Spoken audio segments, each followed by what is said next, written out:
حبايبي، السلام عليكم ورحمة الله وبركاته. عاملين ايه؟ يا رب دايما تكونوا بخير وعلى خير. النهاردة هنعمل بقى تحليتين في تحلية واحدة.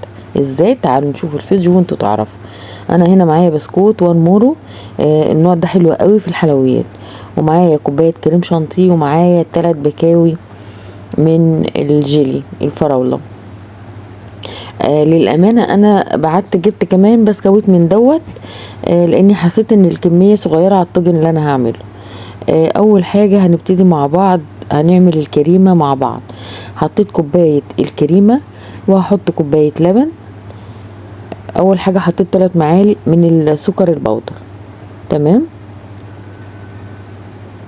عايزة تحطي في المرحلة دي فانيليا حطي، مش مفيش مشاكل يعني. قلبتهم كويس، وهنزل كمان بكوباية لبن مثلجة زي ما احنا شايفين كده. ولو انت عايزة الكريمة تقوم معاكي بسرعة وتتضرب معاكي بسرعة، حطي كل الخليط اللي احنا عملناه ده دلوقتي في قلب الفريزر لمدة 10 دقايق.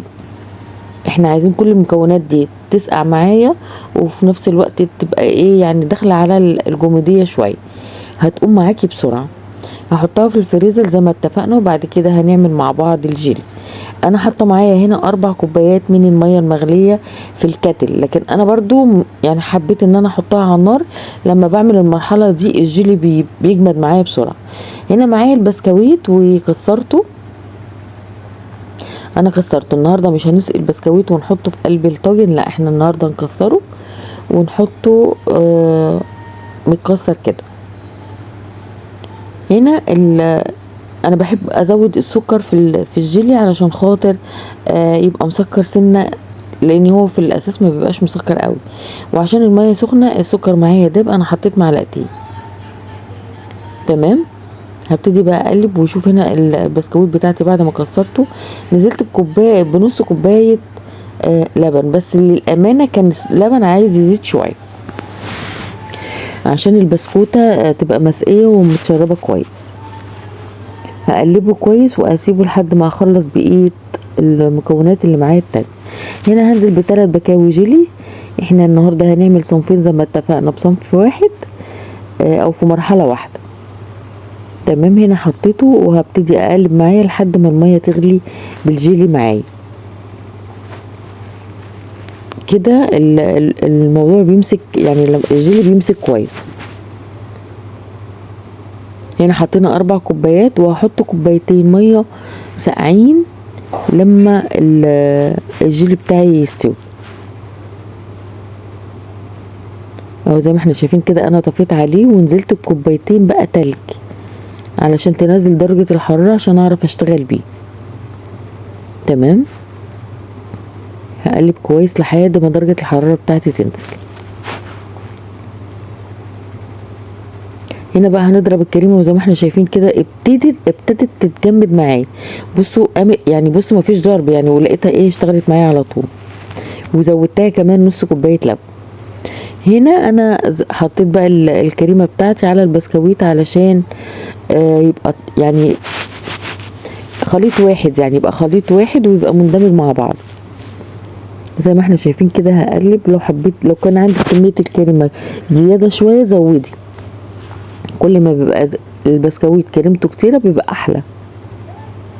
بس انا ايه الكريمه اللي كانت معايا كانت محدوده، وما كانش عندي تاني، ما كانش عندي زياده يعني. هبتدي بقى اقلب وانزل بقى ايه بالخليط دوت في قلب البايركس بتاعي زي ما احنا شايفين كده. هبتدي بقى انزل في البايركس بتاعي واوزع الخليط ده كله في قلب البايركس واسويه على قد ما تقدري. حاولي سويه زي ما احنا شايفين كده. هنزل بباقي الكريمه على البسكويت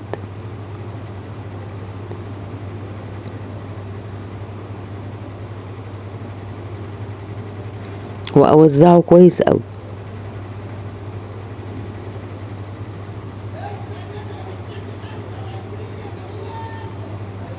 نحاول نوزعه كويس وما نخليش يعني، على قد ما نقدر نخلي الوش متساوي معايا.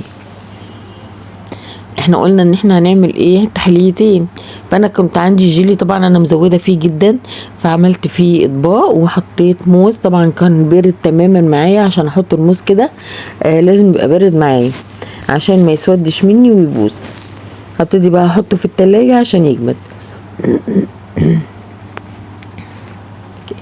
طبعا انا احفادي كانوا عندي وفرحتهم بقى بالحاجات البسيطه دي. هبتدي بقى انزل بالجيلي بعد ما طلعت الخليط ده من الفريزر، بس بالراحه لاني ملحقش يجمد معايا او ملحقش يمسك نفسه معايا. مش الجيلي، الخليط البسكوت بالكريمه، عشان الكريمه ما تطلعش معايا زي ما انتم شايفين كده. بالراحه وانتي بتنزلي الجيلي. انا نزلت هنا الجيلي وهدخله الفريزر كمان معايا عشان الجيلي بتاعي يجمد.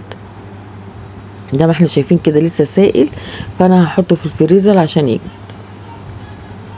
هنا الخليط بتاعي بعد ما جمد قعد في الفريزر يعني تقريبا كده ساعة. هبتدي بقى اقطعه عشان العيال ياكلوا منه ويشوفوا بقى الحلاوة وايه والحاجة اللي ستهم عاملاها له.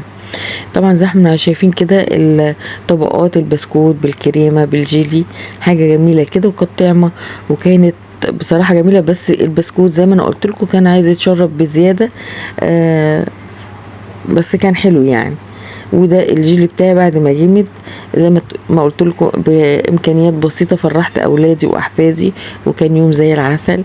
جربوا وصفتي دي سهله وبسيطه وان شاء الله هتعجبكم وتنول اعجابكم. ما تنسوش اللايك والاشتراك والكومنت، والسلام عليكم ورحمه الله وبركاته.